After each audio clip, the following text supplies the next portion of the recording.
আরেকটা কারণ কিতাবের মধ্যে আসছে, মানুষ যখন বিবাহের উপযুক্ত হয় তখন সে যদি বিবাহ না করে এটা অ্যাক্সিডেন্ট হওয়ার সম্ভাবনা আছে।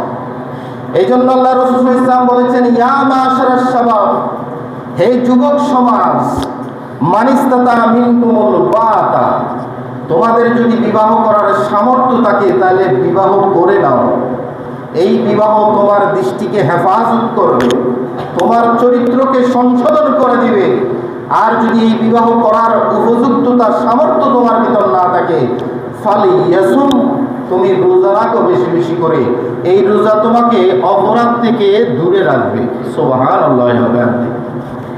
এইটা না করার কারণে আজকে অনেক যুবক বিবাহের সময় পেরিয়ে যাচ্ছে কিন্তু বিবাহ করছেন না।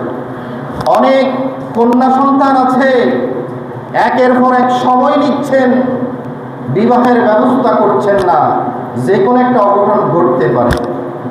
এটা আল্লাহ সুবহানাহু ওয়া তাআলা এবং রাসূল পাক সাল্লাল্লাহু আলাইহি ওয়াসাল্লাম সতর্ক আরোপ করেছেন, নির্দিষ্ট সময়ে বিবাহ করে নিতে হবে।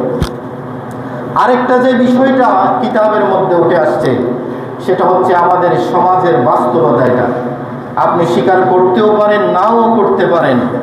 আমাদের সমাজ একটু বিবেচনা করে দেখুন, বিবাহ করাটা বর্তমান সময়ে সবচেয়ে বেশি কঠিন ব্যাপার, আর জেনা ব্যভিচারটা একেবারে সহজ ব্যাপার। নাউজুবিল্লাহ।